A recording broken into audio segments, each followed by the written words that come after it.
My guest today is maybe the person who has had the greatest influence on my coaching career, Mr. Jason Koop. Jason is the head coach for the ultrarunning side of CTS and the author of Training Essentials for Ultrarunning: How to Train Smarter, Race Faster, and Maximize Your Ultramarathon Performance. And most recently, spent just shy of 52 days out on the PCT helping our friend Timothy Olson establish what is an insane new fastest known time. Welcome, Jason. Thanks for being here, but I have to correct you. Mr. Oh Coop is my no. father. Mr. Coop is my father. I'm just Coop. We're not retaking it. You are now Mr. Jason Koop. So Okay, fair enough. Very formal.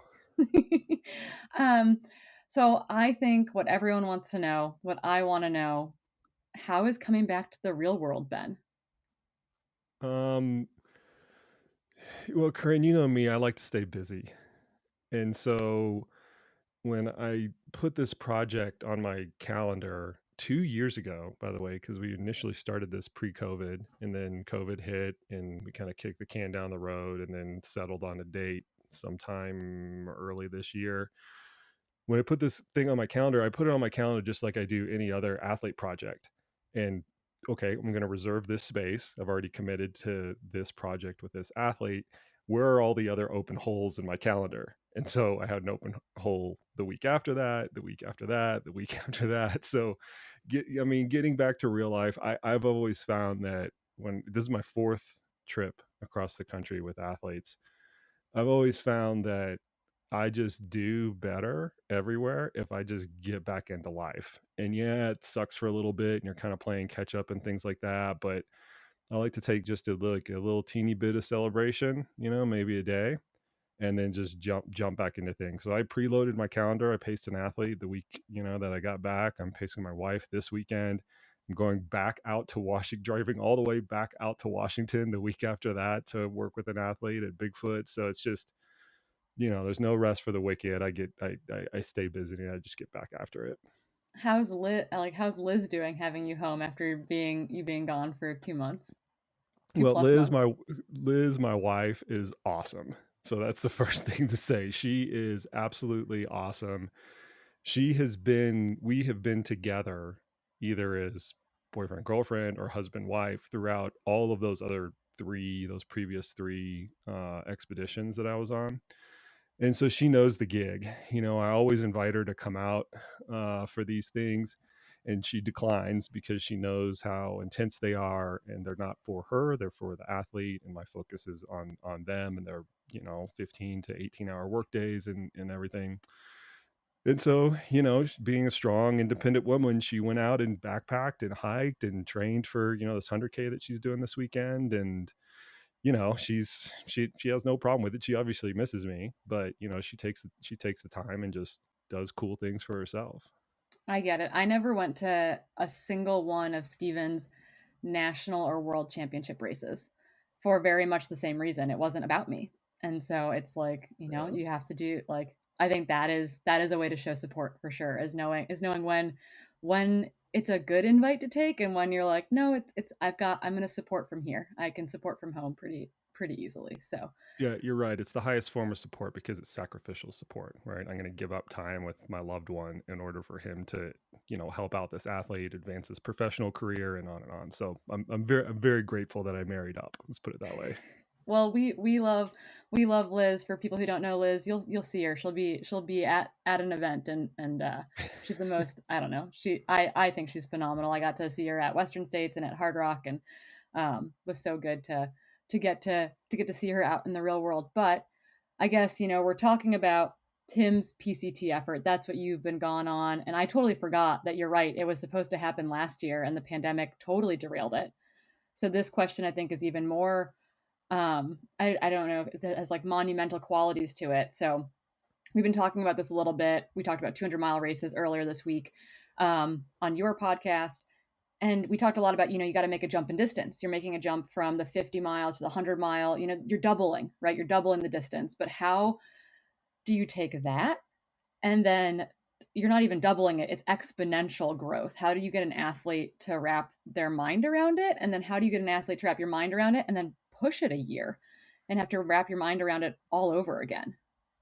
Well, I think the key is to actually not try to wrap your mind around it because it's so incomprehensible. And if you start to dissect these really big things too much, it becomes one of those things where you start to become paralyzed just by the analysis that kind of goes into it.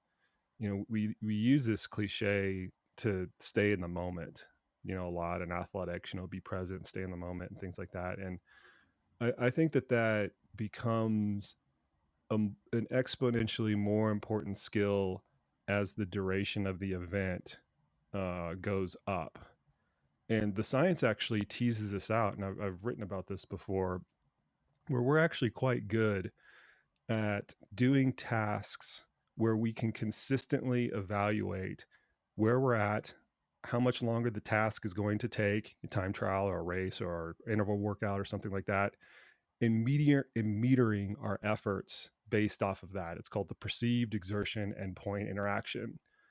And we're very good at that, so much so that during a workout, you don't really have to think about it. You're always constantly taking these evaluation points of how do I feel? How's my breathing? How are my legs doing? On and on and on. Okay, I have this much further to go. And usually that's on the scale of minutes or maybe an hour, right, for a normal workout.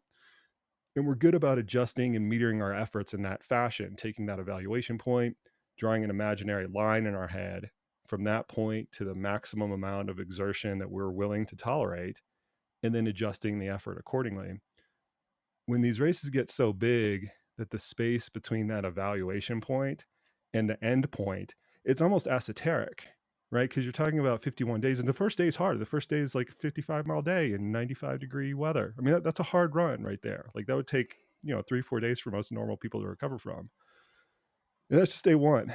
So when these things are so big, that concept of being able to just stay present and be in the moment, as cliche as it sounds, it actually is a critically important skill. So before the event, there was very little, almost none. In fact, I'll venture to say there was none discussion or anything like that about the pacing strategy or anything like that. We kind of metered out the miles more from a logistical standpoint, not from a pacing standpoint.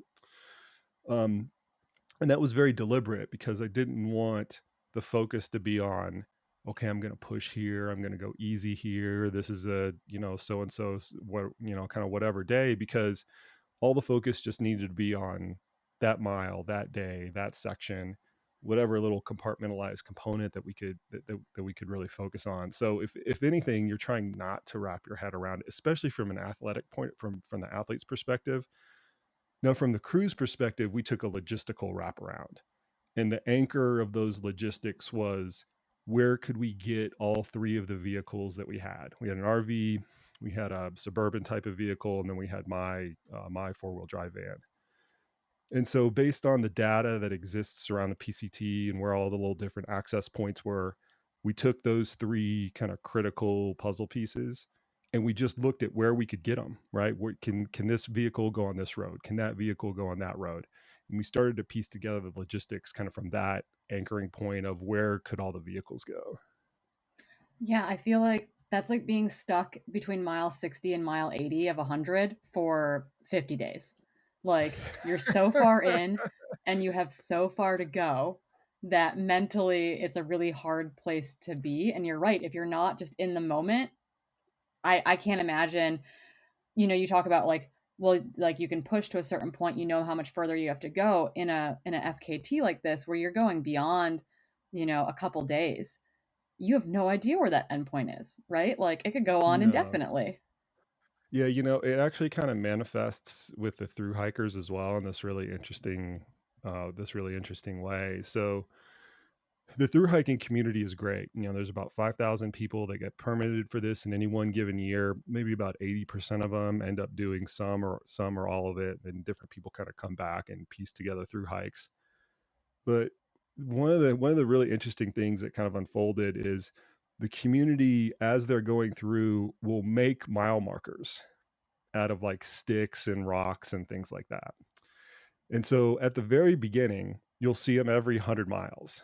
Mile 100, mile 200, you take a little selfie, mile 300, mile 400. Everybody's really enthusiastic. Then you get to 500 miles and they happen like every 500 miles. So 500 miles, 1,000 miles, 1,500 miles, 2,000 miles, and then all of a sudden they just disappear, right? They're just gone. Like there's nothing past, I think, like 1,500 miles or something like that. And so, I think that illustrates this fact that everybody's really enthusiastic early on and they're kind of counting their miles.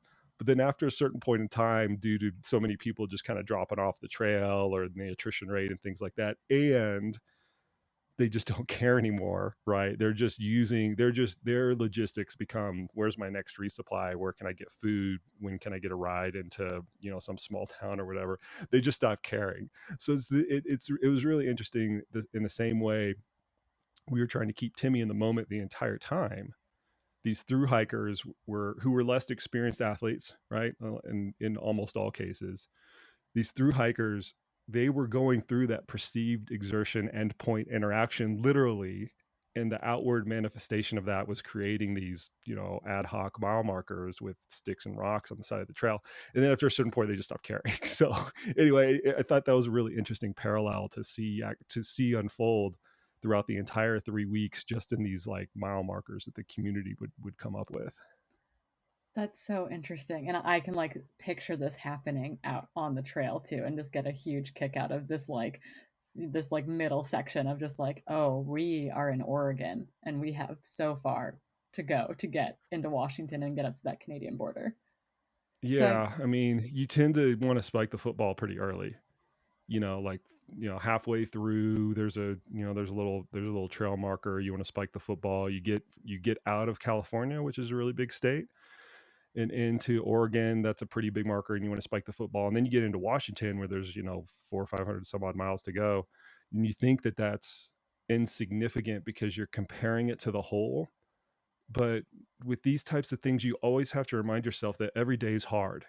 Every day, every single day is hard. It doesn't, like, there are no easy days. The terrain might be easier or less hard, is the word that we always used out there. Um, but every single day is hard. And just because you've accomplished 80% of the trail, or even 90% of the trail, or even last day when we were going through the last 10 kilometers, it's still hard. I mean, we're 2 miles an hour is about downhill. It's about as fast as Tim could locomote. So anyway, I think it just, once again, it just kind of reemphasizes this fact that you can't really get too far ahead of yourself. You always have to stay in the moment. And and that strategy, it just really shines the harder and the longer these events are. yeah, Abby Hall, so an Adidas Terex teammate of mine and of Timothy's and an athlete of yours who we're all very close with. We had a discussion about this, about how like Abby and I are both very detail oriented. Like when I did TRT, obviously a much shorter thing, or her JMT, like we knew where we were basically at every single moment on the trail in a lot of ways until we got delusional. And we were talking about Timothy's approach to this kind of stuff, we felt was very different in the sense that he didn't necessarily know where he was or what was coming or what laid ahead. And we didn't know if that was an inherent Tim quality or if that was an intentional move for the PCT. And I don't know if you have any insight there, but I think it ties into this notion of being present really specifically. So it's both. I mean, Tim's a very, he's kind of known for his internalization and his meditative types of properties in his meditation practice and things like that. And a lot of that comes through in his athletic endeavors, where he internalizes things very much. He's very in tune with his own body. He likes to, do his own body work in a lot of situations, and you can kind of run through the list of the way that internalization actually gets displayed and manifests in his athletic life. But we also took it operationally too. One of the things we did from the get go, because Tim was trying to set a record on this from day one. I mean, he outwardly said that. We set up the kind of the whole operational sheet to facilitate that. And I had our intern, Addison Smith, shout out to him. He was fantastic through this whole project. He definitely got thrown into the fire. He was our, kind of ground operations based in Colorado Springs that would pull any number of, different logistical information up for us while we were out there. What I had him do is I had him put together where the previous record holder, which is Karel Sabe, Shout out to him because that record's really good. Seeing it actually out on the course unfold. But he put together a spreadsheet based on where he had stopped during the previous record attempt. And we used that as a basis of comparison for where Tim was stopping every day. And so I had Addison keep track of that as we were going through it. And I did not unveil that information until I absolutely needed to, when we had to make a logistical decision on, do you push further or do you hold yourself back? And we kind of stay put where it was. And so it just goes to show you that you've got to, once again, I could have told Tim from day 2, day 3, day 4, day 5, you're X miles up on the record, you're X hours up, however you wanted to internalize it. But I held that party foul, Corinne. I held that Whoops. I held that piece of information back intentionally in order to facilitate this overarching strategy of we've always got to stay in the moment. And even then, although I had all that information at my fingertips, I would still only pull it out very selectively when we absolutely needed it to make a decision. I never used it as motivation, right? Hey, you're half a day up on the record, you're 30 miles up on the record or whatever. I would never use that as a piece of motivation, either while I was hiking with them or crewing them or whatever. We were only using it in very selective situations to kind of make operational decisions and then pull out at like the deepest of the deep holes that, that inevitably happen.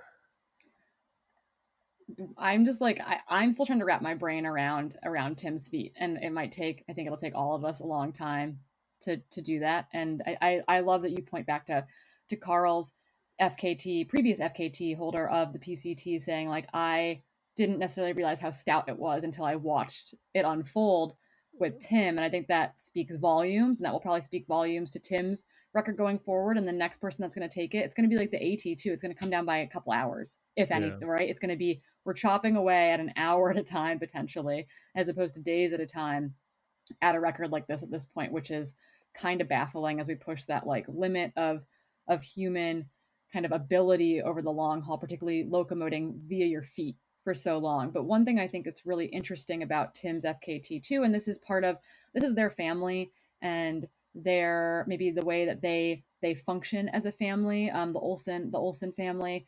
And I look to, Scott Jurek's AT and how it was supported by having a crew, but it was also supported by having basically people around at all times, like new people coming in, new energy and breath coming into the attempt, which might speak to a stylistic motivator for every individual athlete. But I think it's really interesting. Obviously, Tim's FKT was very much supported. Addison, Krista, the crew was out there, but it was kind of a lean, mean crew in the sense that it wasn't this community thing, partially driven by COVID. And I don't know that would have benefited Tim. And I'm kind of curious to get your take on that, like on that choice to limit information coming out and limit outside energy coming in. And does that help keep Tim in the moment, or was that like purely a COVID decision? Like I think that is so interesting.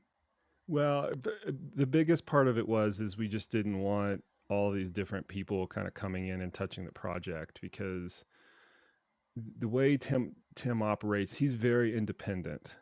And he, although he realizes that in something like this, he has to rely on other people to get him food and water and things like that. I mean, he's still got to cover every single last mile of the entire trail with his own 2 feet. We're not going to pick him up and spike him like a football or anything like that, to use that analogy again. And so part of limiting the crew was just that. It was just the style that Tim wanted to do. There was a consideration because Krista's 7 and 8 months pregnant during this entire time, and having a lot of people come in during this COVID era kind of puts them and their kids at risk and puts the project at risk, because the kids obviously aren't vaccinated, but Krista wasn't vaccinated as well. And so we had that consideration, because we literally don't want anybody to get sick. And anybody that actually did come in on the crew, we made sure that they were vaccinated, had their second dose, had 14 days after it, all that other stuff. But a lot of the lean, mean crew, which is way leaner and meaner than I think you're portraying it. A lot of the lean, mean crew was just to fit the style that that Tim likes to run in, which is he likes to run by himself and do it on his own 2 feet and just kind of like rage in the woods and get all internal and I don't want to deal with other people.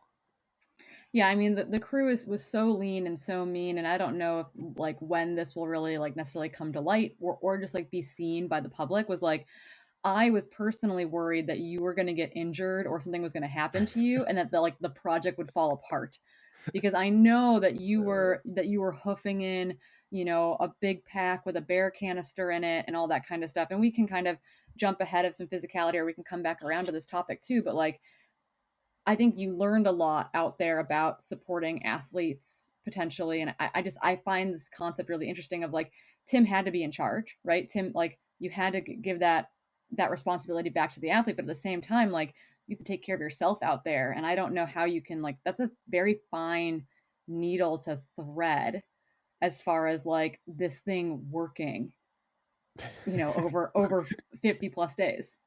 Well, okay, so just take a step back, right? Yeah. Let's talk about what your crew in the most idealistic situation should look like in these projects. So you've got an athlete that's running, over 50 miles a day for 50 days. It's incredibly hard. It's very logistically complicated. You have to, navigate in, on and off technology, paper maps, electronic maps, on roads, on trails, uh, and you have to physically be able to schlep gear around, right? Because you're throwing boxes of heavy stuff here and there. You have to physically be able to go out on the trail and create rendezvous points and things like that. And you need people that are like Swiss Army knives, right? They can do a lot of things reasonably well. They're strong, they can lift stuff, they can hike, they can act like a coach, they can cook, they can navigate, they can drive on, ridiculous, stupid technical roads. They need to be able to kind of do all that stuff. And when Tim was kind of setting up, here's what we're going to do. We're going to have my 7-month pregnant wife. I love Krista, right? But come on, when you're talking about somebody who's a Swiss Army knife, it's not somebody who's 7 months pregnant, right? Because they can't lift stuff. They can't do the physical side of the work. They can do the logistical side, but they can't do the physical side. So we had Krista, and we had Tim's in-laws that were there for the entirety of the time. So Krista's parents, who were lovely people, but not Swiss Army knives. They're reasonable athletes. They can go and hike out a couple miles and things like that, but definitely missing some skill sets. So when I'm looking at this from the onset, I'm like, well, shit, like a lot of this is going to kind of fall on my shoulders, which is fine. I mean, I revel in that type of pressure when people are like kind of relying on me for whatever it is. But I knew that I had to come into the event healthy because I'm going to do a lot of hiking and a lot of running. I knew I had to come into it with all the skills that I've ever developed as a coach, both from a physical toolkit, being able to run and hike, all the backpacking skills that I've developed over the years, but also a lot of the psychological and organization and people management skills that I've developed over the years as well. And I just knew I just knew that was the situation going into it. And so, I kind of was fine at it, or I was kind of fine with it. But make no mistake, like, when you're trying to run with a very good athlete with 35 or 40 pounds on your back, and that athlete doesn't have nearly nearly that much weight, maybe a few pounds on his back, even with 1,000 miles or 2,000 miles of fatigue, it's easier to roll an ankle. It's easier to catch your toe on a rock. It's easier to have some sort of incident out there because of the speed, the combination of the speed and the weight that you're carrying. And I took that very seriously. It was very uh, mentally and psychologically challenging for me because I could not make a mistake, because I couldn't be the liability, right? Because then that's the story that comes out. Not only does Tim set the record, but then I have to push my SOS button because my tibia is broken because I created a false step on something, or I had some other mistake out there. So yeah, I mean it's a lot of kind of coaching pressure when it's there, but I kind of took it for what it was, and I actually really enjoyed it because, as I was mentioning to you kind of a couple days ago, it from a coaching perspective, this puts every skill and everything that I've ever learned and developed as a professional on display every single day with the biggest magnifying glass possible. I have to say the right thing at the right time. I have to shut up when I need to shut up and put your poles in the earth and go forward. You have to manage people. It's a very stressful work environment. That's for everybody out there. I mean, this is Tim's job too, right? It's a very stressful work environment, 17-hour days, day after day after. I don't care what you're doing. A huge project. And we should mention too that it's like you were trying to keep up with this guy as he continues to run 1,000, 2,000 miles into this thing as well. Like that's Tim is naturally very, I mean, he is a gifted runner. And like if it was me, I'd be power walking my face off. And that's just like we're stylistically very different athletes. But to have to keep like you're also fatigued.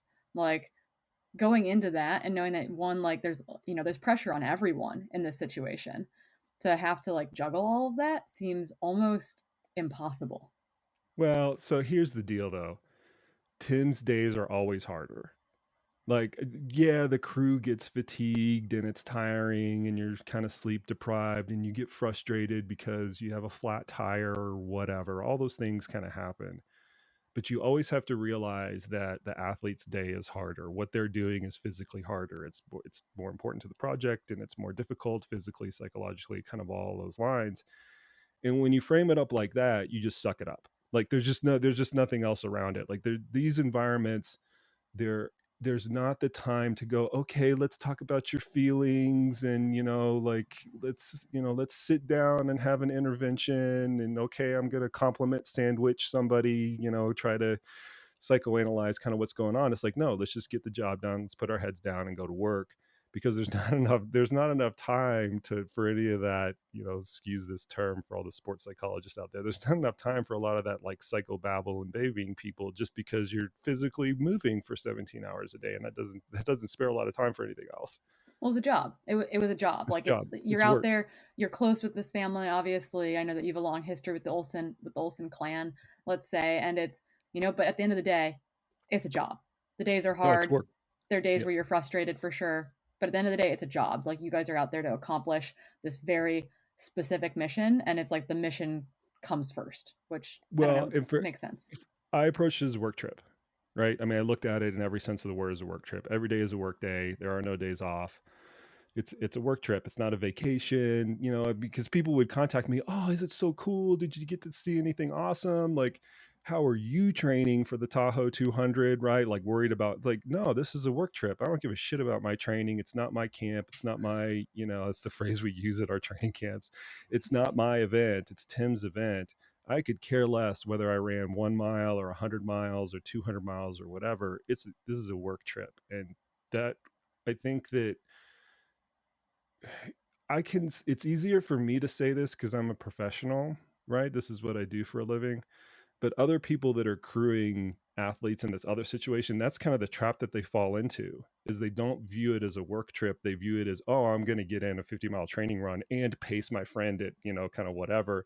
And that is a source of a lot of conflicts that we actually see out in the ultramarathon We world. saw that at Western States. We saw a bunch of pacers disintegrate at Western States. Not Yeah, only did the runners disintegrate, the pacers disintegrated because everyone was excited to be out there. The community was back together. It was hot. They didn't take they're care of not taking care of themselves. themselves. Yep. Pacers were getting Yep. dropped like left and right. Yep. And it was, I thought that personally, like, that was embarrassing because it's Yep. like you had a job, like, you were there to help this person and you didn't take care of yourself in order to help this person. So maybe that's one of the lessons to take away from this, right? Is that like if you are being asked to be in this position, even though it's not your job, let's say in your normal life, but if you're being tasked by someone and you're agreeing to go and support X, Y, or Z person at Hard Rock, Western States, Leadville, whatever it might be, like that you're taking on this responsibility. And so I'm wondering if there's anything, that you took away from this experience that you think that myself, my partner who gets to crew me unfortunately at events, like what can we take away towards supporting our friends, colleagues, loved ones at their ultras? Well, it's what we say at camp all the time, right? It's their race, it's their camp, it's not your camp. So, this is something that I kind of take for granted because I've run a lot of camps. I crew my athletes a lot. I pace my athletes a lot and things like that. And so I kind of get, I kind of lose sight of the fact that a lot of people don't think about it like this. But you said something really poignant when you agree to crew somebody or pay somebody, you have to understand that there's like an understood handshake that they're putting their performance in your hands to at least some extent, right? They've still got to run the miles, but they're relying on you to show up to the aid stations on time, have what they, have what they need, think on your feet, motivate them when they need to be motivated, let them go down the trail when they need to go down the trail, make sure their headlamps are charged, like any kind of like number of things. Like they're like, yeah, it's the athlete's ultimate responsibility, but you've got to take that. I think that crew has to take that as a job. Yes, it's fun, and yes, it's entertaining, and yes, it's a cool thing to be a part of, but those aren't mutually exclusive, right? You can have fun at your job and you can be entertained at your job and you can get a kick out of it. And don't get me wrong, this project was hard, but I had a blast at it. It's the same thing whether you're crewing or you're pacing your athletes. You have to realize that first and foremost, like, go into it with like, I think people need to go into it with like a work mentality. Like, okay, I've got this role and responsibility, and if I have a great time, and if I fulfill that role and responsibility, it's going to be a great time, not the other way around. I'm going to have a great time, and then these roles and responsibilities are kind of the sideshow, to me having a good time out there. I think that's where things just go awry. Is they just that flip flop of priorities ends up happening. Yeah, and I think that you could probably attest to the times that you were being eaten alive by mosquitoes was Oh, probably not the best time of your lives. I've got this great like forever saved like list of texts from you from deep into the PCT attempt that I'm just going to keep for forever for all of those reasons to pull back out as needed down the road. But kind of, switching gears here a little bit, and I think this will continue to tie into coaching and working with athletes, but we've talked about the mental side of things and staying really present. And maybe this goes into working with your strengths and the physical side of things, but obviously a big jump. And I think that you harp on this a lot, and I harp on this a lot, that it's not about one big run, one big training experience, one big workout. How does an athlete prepare to do something that is so much bigger physically as well than they've ever done before? yeah.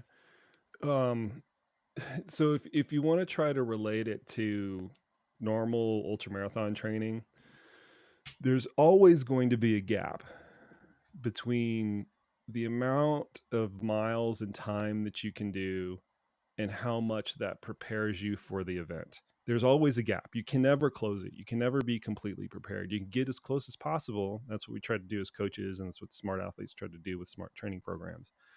But there is always going to be a little bit of things that are just left on the table. Maybe it's mileage, maybe there's some intensity, maybe you didn't quite go through all your nutrition stuff. There's always a gap. And sometimes that gap is very small, and that's what creates great performances.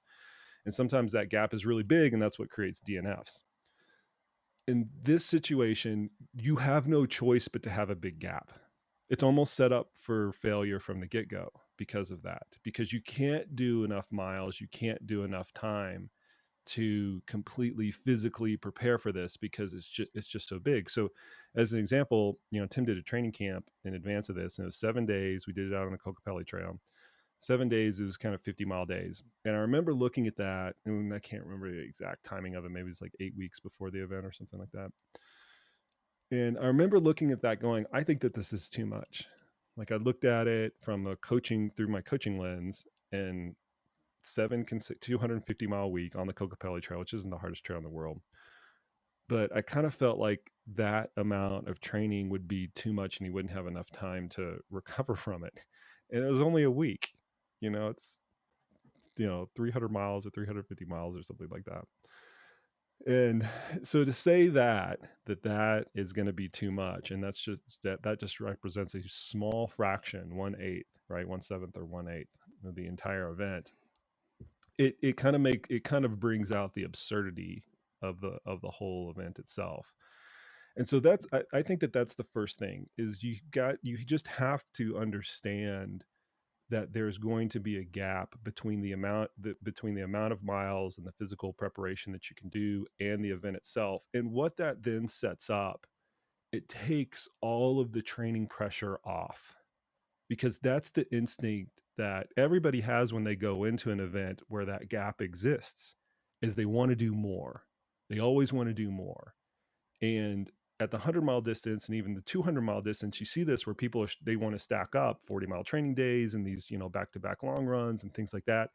And they're doing that in an effort to close that gap down. And that's what creates a lot of overtraining or too much training types of situations. So if you realize that there's going to be a gap from the get-go, you kind of reduce that pressure. And what I told Tim is like, listen, you're going to rely on the entirety of your professional career to get through this. It's not the last 6 months. It's not the last 12 months. It's not certainly not going to be the last 8 weeks like this training camp. That's why I was doubting the training camp so much, because it's such a small fraction of his whole lifetime of experience.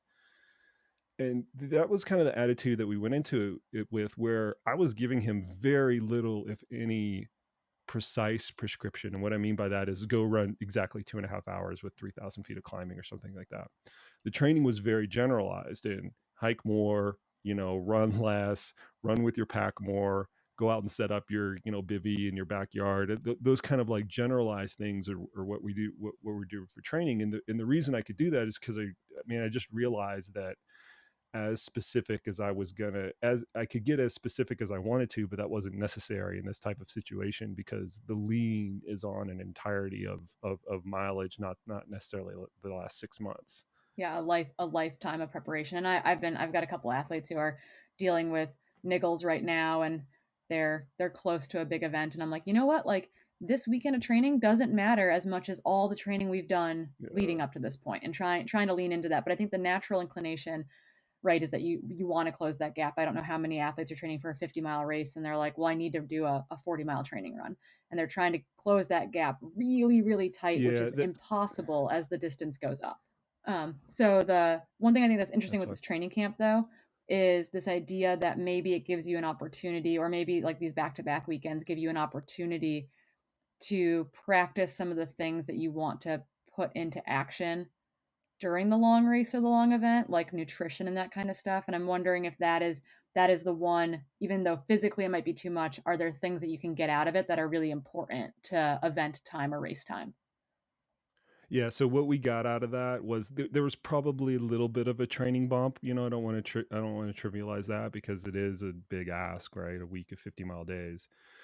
But the bigger thing was the routine, which he wasn't used to. So Tim's not a morning person, and just by default, you have to wake up early and start your day, right? I mean, that's just part of the deal. And then there's this wind down process of, I'm going to come back to my family, which is a complicating factor of this whole thing. I need to eat, I need to get a little bit of body work, I need to take care of myself, and then I need to get to sleep. Optimizing that wake up and wind down period is actually a big deal in these types of events, because they're time spent 0 miles an hour. And time spent 0 miles an hour are times that you could be spending going even 1 mile an hour or 2 miles an hour. And over the course of 50 days, 15 minutes, 30 minutes, an hour here or there, when you're repeating that process over and over and over, actually makes a big deal. And that was something that was completely foreign to him, because Tim doesn't even have backpacking experience, right? So finding a camp, setting up your camp in a minimal amount of time. Do I put my clothes on first or do I eat first? Like those kind of things, like he knows no degree of familiarity with them, which you can translate those types of backpacking skills into an event like this pretty well, just in terms of the order of what has to occur to create the best efficiency. So that's the biggest thing that we got out of that camp, is just him kinesthetically learning. And he's a kinesthetic learner. I can put all the friggin' spreadsheets and bullet points and do this and then do that first and second and third like that on paper, and it just doesn't sink into him. He has to physically experience it. So for him to physically experience what the process was going to be like, waking up with his family there, leaving his family for 14 hours, coming back to his family, which was really important to him after that period of time, playing dad for whatever period of time he could play dad for, taking care of himself for whatever period of time he needed to do that for, going to sleep, getting back up, and repeating the whole process. The fact that he actually physically got to experience that time and time again was by far the most meaningful part of that entire camp. And that's saying a lot, because it was a lot of miles, right? That's a big mileage boost. That mileage boost was very, very trivial in the whole outcome of thing. It was the operational side, to experience that time and time again, that was the biggest thing. And that was really illustrated in the feedback that I would go over with him afterwards. It's not, hey, how your legs are feeling. Hey, do you understand the routine? Right. That was a very deliberate part of the feedback loop. because I knew he could. Those miles are hard. I'm not trying to trivialize it, but I knew he could handle that. The foreign element to him was the wake up and the wind down routine. So it's, hey, how do you feel about this? Do you want to change this? Do you want to change that? Do we need to do something different in the morning? The physical side became just a very, very, very small, piece of that whole feedback loop during that actual camp.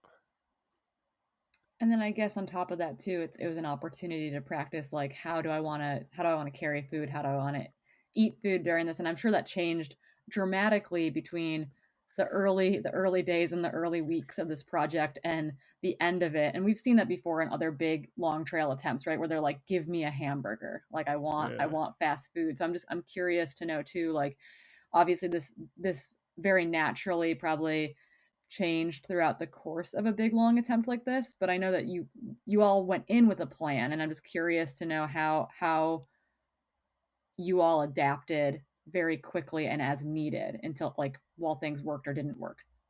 I mean, in terms of like, we basically had a pretty short menu of stuff that he was eating on the trail. The linchpin of it were these just gluten-free wraps that were easy to make. We had 3 or 4 different varieties of them, but they're all, sandwichy type of stuff: egg, avocado, bacon, turkey, like your kind of standard deal. Um, Between that and these, like, particularly because it was hot, these like smoothies that we would make, those kind of became the linchpins and things. And to be honest with you, we really didn't have to like change course all that much, because we took this approach of do it until it stops working.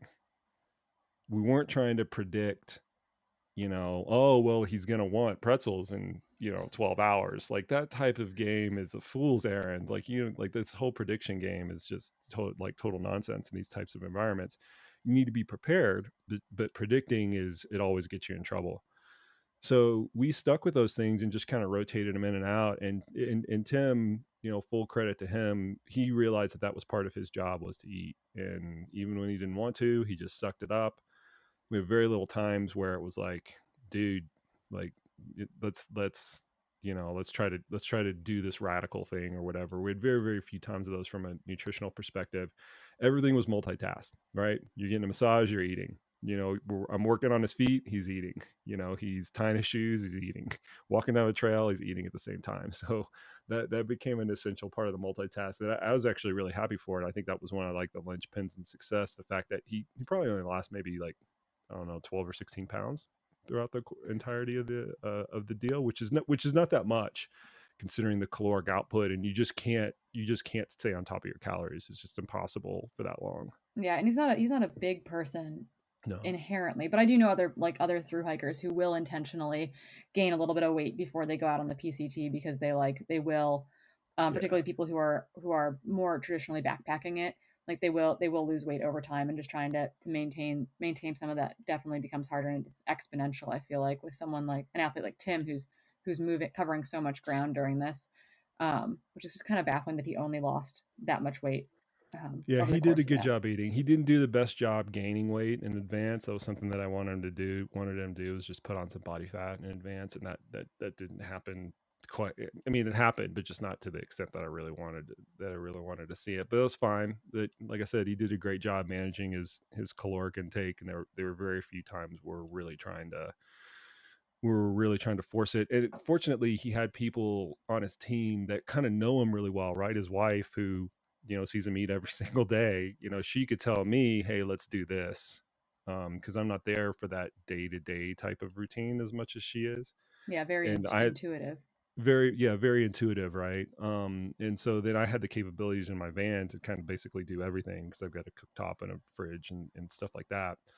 And so I was able to just basically follow her lead and follow her pattern on that stuff, and do the same things there, as we were kind of like alternating down the trail. Yeah, and so I guess one kind of final thing to wrap up on Tim's PCT before we kind of wind the show down for today, although I feel like we could talk about this crazy endeavor for a very very long time, is going to something that you wrote about last week in the Train Right blog about this was about uh, about playing to your strengths, and I think this is a lesson that we can all take into our own personal races that are much shorter endeavors. Like just trying to speak to that. What did that mean for Tim as far as this big long effort? continuing to play to his strengths and working on his weaknesses and doing what he needed to do to get the whole project done. Yeah, I mean, this is honestly, I have to give full credit to my early coaching mentors for really drilling this into my head when I was a 25-year-old knucklehead trying to like figure out this coaching game. And in particular, Dean Golich, who works with a number of elite athletes. As I started to take elite athletes on, and he was like counseling me through how to manage that, because nobody's ultimately prepared to do that, right? You're because they don't have like a freaking school to start working with Olympic caliber and elite types of athletes. So I would lean on his experience a lot. And one of the things that he would always emphasize to me that was just that really stuck out to me was elite athletes in the highest at the highest level of competition, they are always going to win in their strengths. They're not going to win in their weaknesses because the competitive field is so good. And so that means in like a cycling type of format, if the race is hilly, those elite athletes that are good at climbing are going to win on the climbs. They're not going to win on the descents. The athletes that are good at sprinting are going to win in the sprint. They're not going to win on the climbs because the field is so good. And I've carried a lot of that philosophy with me throughout my coaching career, not only with elite athletes, but with everyday athletes. And what this boiled down to with Tim is Tim is a really good runner. Like he's obviously, a former Western States champion, former record holder before I started working with him, by the way. And he's good at running. He's not good at backpacking. He does not have that experience either from a physical standpoint. I'm going to put a heavy pack on and then walk for the next 14 hours. That's not a physical strength of his, but also in the experiential piece, as I was alluding to earlier. I'm going to go and set up camp and I need to do this first and this second. And here's the type of gear I need. And all, like, the whole run of show from a backpacking perspective was absolutely one of his weaknesses. And so realizing that going into it, the whole operations, as I kind of started this conversation with, was based on where can we move the vehicles and gain access to Tim. The first point that we always started with is where can we put the RV, and does that make a logical, or is that going to make a logical stop point for the day? Because what that created was a situation where he didn't have to backpack.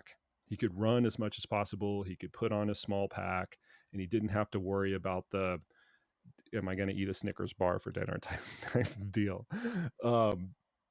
So that strategy unfolded throughout the entirety of the event, not only in moving the vehicles around, but how we would support him, how we even looked at the days. There were a lot of days where if he were a better backpacker, you just walk another 5 or 8 miles down the trail, you set up camp and you do there. But since he's not the most proficient backpacker, you stop a little bit earlier, you make that time or that mileage up later down the trail when it's more runnable terrain and things like that.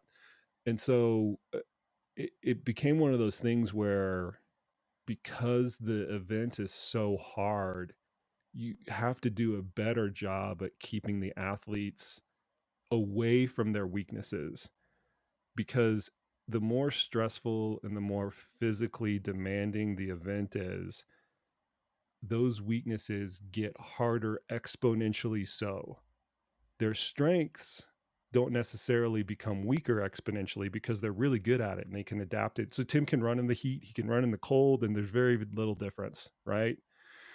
If he backpacks in the heat and backpacks in the cold, that's a really big difference because he doesn't have the experience and it's a weakness of his. So in these kind of events, that strengths and weaknesses kind of play out was even more dramatic. And it was even more dramatic with Tim because, being honest, there was a big gap between those two skill sets, a running skill set and a backpacking skill set. We tried to round it out as much as possible in advance, but it's just, to be honest with you, it's just not something that he likes to do. He doesn't like to go out and backpack and sleep in the dirt. And, there's some people that just get a kick out of that stuff. He likes to spend time with his family and be there for his kids when, he wakes up and things like that. And so the gist of the whole pacing strategy and operations kind of revolved around that strengths and weaknesses. And it's really no different from any other athlete. Anybody else listening to this can really take this approach that when you're training, one of the philosophies, not the only philosophy, but one of the philosophies you need to implement when you look at a long training arc. So 12 months, right? Long training arc, 9 months, 12 months, 2 years, whatever you're kind of looking at. 4 years, this Olympic cycle right now, the Olympians look at this as well. Whenever you have a long training arc, you want to start with your weaknesses and move to your strengths. It's the same thing for every single normal athlete out there. You start with your weaknesses and you move to your strengths. It's one of the philosophies that you're using when you're implementing an entire training program. And then when you get to the race, you've got to play to those strengths as well. If you're a good uphill hiker, take advantage of those situations. If you're a bad downhill runner, don't try to bomb the downhills. Like those type. And it's interesting that we try to do the opposite, or a lot of people try to do the opposite in races. And the reason is you can push yourself a little bit more in those strengths because you're better at them and you have more physiological reserve for that particular activity. If you're pushing yourself during a part of a race that's in one of your weaknesses, the cost, not only energetically but psychologically, is so much greater because you suck at it. I mean, we see this play out. I saw this play out at High Lonesome last weekend, where athletes that are not proficient over mountainous and technical terrain, they're killing themselves trying to go through it. And what that creates is this exponentially greater cost of locomotion, not only from a physical standpoint, but also emotionally, because they're like, I suck at this, so I've got to push harder. When really they just need to back off more. Like, just take the time hit, back off. You're not very good at it. Pick your way through the terrain. Great. You get on the other side and there'll be better terrain. And then you can kind of take advantage of that. So the learning lesson applies for everybody, is that you always need to take advantage of your strengths more when the chips are down, and not try to push so much during your weaknesses, because the cost is so much greater to do so. Yeah, I think we see this play out with someone like Casey Lichtag not using poles at UTMB because it's an energetic cost for her when the chips are down. It's Dylan Bowman not pushing the downhills as hard at Hard Rock because it's an energetic cost for him as opposed to going uphill. It's sometimes it means that I think, I go into a race thinking I'm going to crush the uphills because my strength, and then it's not my day on the uphills, and it's like, well, the downhills feel good, so I'm going to not worry about the Yeah, uphills, exactly. and you have to be Exactly. adaptable too. Like, you can go into an event and be like, today I'm actually a better downhill runner than I am an uphill runner, or today I'm a better on the flat. And I think that taking that mentality, both from what your inherent strengths are when the chips are down, but also what the day gives you, has to be, a lesson from the PCT, but also a lesson that we can all take in our day-to-day training and in, the race day that we're given, and just not fighting it, I think is a huge lesson from the PCT that we can all just, bring into our training and racing. Yeah, taking what the day is going to give you, I think, is a big one too, because out on the PCT, we didn't have the best way to predict what the trail conditions were going to be. And the PCT was really, and I didn't understand this in advance, so it's poor recon on my part, right? That it changes quite dramatically from mile to mile to mile. Like, some miles are great, they're super smooth, buttery trail, it's really fast, and then all of a sudden there's 100 down trees in their way. Like, really, in a very dramatic sense. And a lot of times we didn't have a sense for how those trail conditions were actually going to change. And the impact for that is okay, there's a 5 mile section, we think this is going to take about an hour and a half, but then there's 5,000 down trees in the way, now it's going to take 3 hours. So there's a time cost to, okay, we thought Tim was going to be here, and be able to set up in the RV like we were talking about earlier, and now this has to happen. And so we took this approach where we're going to just take what the trail gives. If the trail is really smooth, we're going to take it and just run with it. If it's really hard, you're not going to force it. You're just going to take your time and you're going to pick your way through it. And it just kind of is what it is. And we'll correct things from a support standpoint in the rears, because we can watch the little blue, inReach Garmin dot and see how the progress is being made.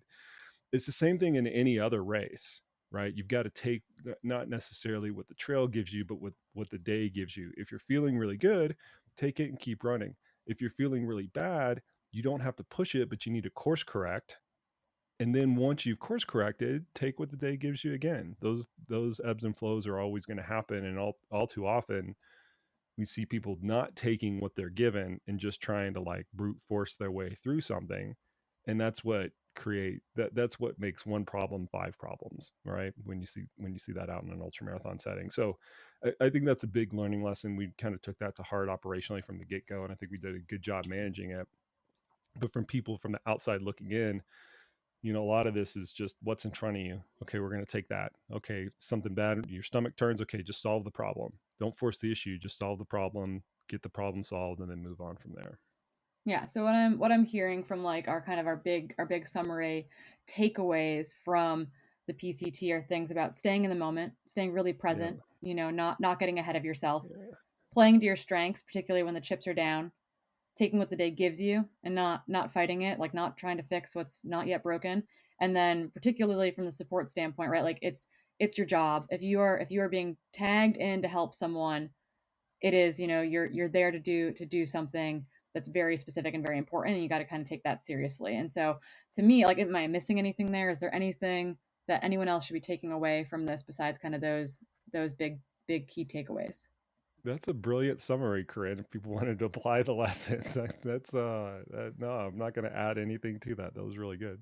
Awesome. So I guess one thing that I would love to do before I let you go for today, as we kind of run out the clock here, is I mean, I mentioned earlier that you're an author, and I'm very acutely aware of this because it's been a project that we've both been tasked with over the past year, and I know that things are just kind of finishing up on it now. Is that there's a second edition of your book coming out, and I'm wondering if you can tease it a little bit, and or what do we have a publishing date? When can we get our hands on the second edition of this book slash a Oh very my exciting new thing for the book too, with an audiobook coming out? God. Well, my goal originally was to put it out before this project started and just like let it sit on Amazon for several weeks, and then I'd come back and like, see how it was doing, but that didn't happen. You're right. Second edition. I've been working on it for almost a year now. I remember starting it in like September or October, right before COVID hit, because the book actually got COVIDed. Like, if that's a verb now, where the publisher said, "Listen, we're not supporting this anymore," which is fine, and I acquired the rights to it and things like that, which is why it's taking so long because I'm doing everything. So I think that by the end of September, I'll at least have it to the printers, and then it's a how backed up are the printers type of deal, which I don't have this. I don't have the right scope for that. I want to get it out before Thanksgiving, before Black Friday and all that stuff. That's my kind of new end goal. The audiobook will be done by the end of next week. I literally yesterday wrapped up the final, fixing all the flubs and errors and things like that up at the recording studio in Boulder. But the physical book and the audiobook will be released in tandem. So I've got to wrap up the copy edits and things like that. So it's coming along.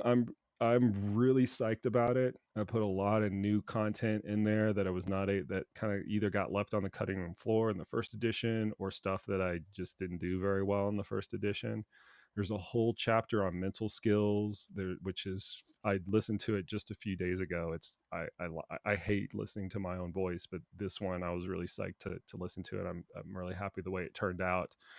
Shout out to Dr. Justin Ross up in Denver, who helped me craft that one.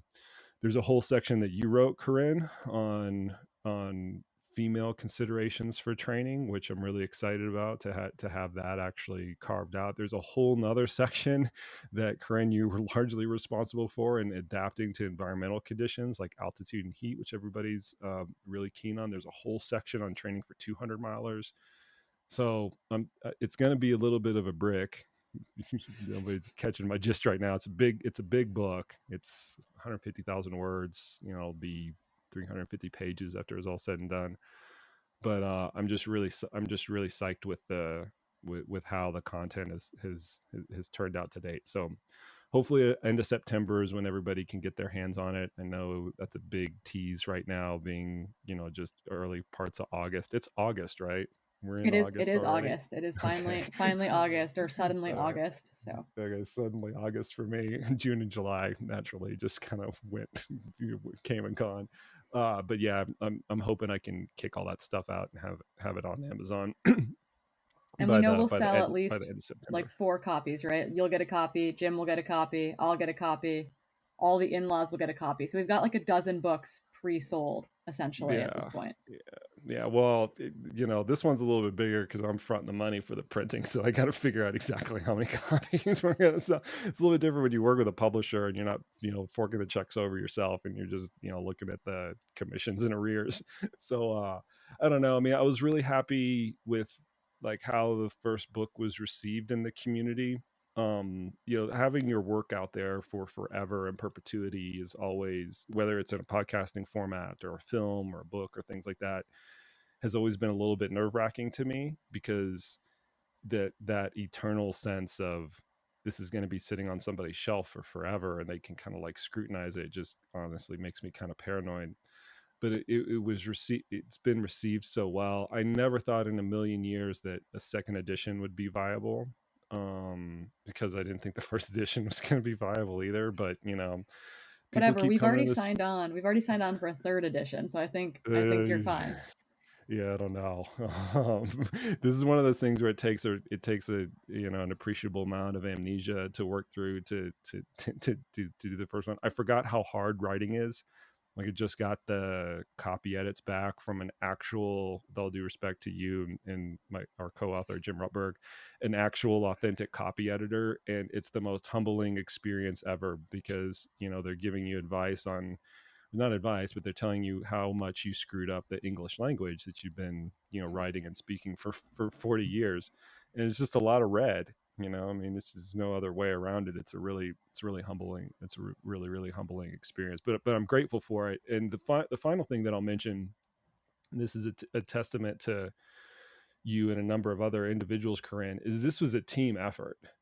The audiobook has, I need to count this up, but I think it's over 20 very short interviews with what I would consider like the heavy hitters in the exercise science space. So we have Inigo Majika, we have Steven Seiler, we have you, we have Stephanie Howe, one of our coaches, and I could just go Nick Tiller. I mean, I could just kind of go on and on and on about these special guests that I bring in for these very short interviews, for the audiobook, that really add a layer of practical expertise, because I sought out people that were not only incredible sports scientists, but who also worked with athletes, and so they can connect those two pieces of explaining the science and how it practically manifests itself in training and intervals and things like that. And in addition to that, I had two PhD level scientific reviews of the work, and Corinne had to go through that as well. That's a humbling experience too. And Nick Tiller, who did a fantastic job, and then also Stephanie Howe, who's super smart. Like, so the level of the book and the audio book in a lot of ways just got raised by bringing in all this expertise, not only from you and myself, but from a variety of sports scientists and other coaches. And I think that that's a valuable thing for the community to have. It's not just my opinion. Ultimately, it's me alchemizing and synthesizing all the information, but it's not just my opinion on things. I'm bringing in all these other people that have better domain expertise than I do in these certain subjects to, tell me what they think about them. And I think that the way that happened and transpired is really, really cool, and the people are going to like it.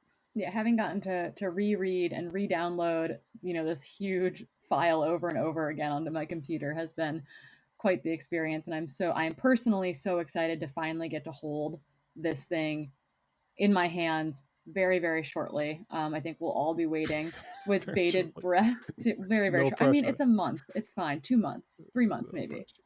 I think the publisher or the printers might be the last step, because when I initially started looking at printer timelines, they were all backed up because of COVID, because all the printers got shut down, right? They like were not actually printing. The printers weren't actually going. So I don't know if they've worked through that backlog or not, but that might be, I'm using that as an excuse if you can't tell. Okay, well, That's going to be the hopefully, final deal. hopefully it will be a great Christmas present, if not There you anything go. else, at our our looking down the road to this thing. But I want to thank you again for coming on and talking with me today about this insane endeavor that you got to help Timothy Olson do earlier this summer. Thank you so much for joining us today. Yeah, Corinne, thanks for having me. This is really fun. Well, I will have you back on. I'm not too worried about it. You know how to get a hold of me.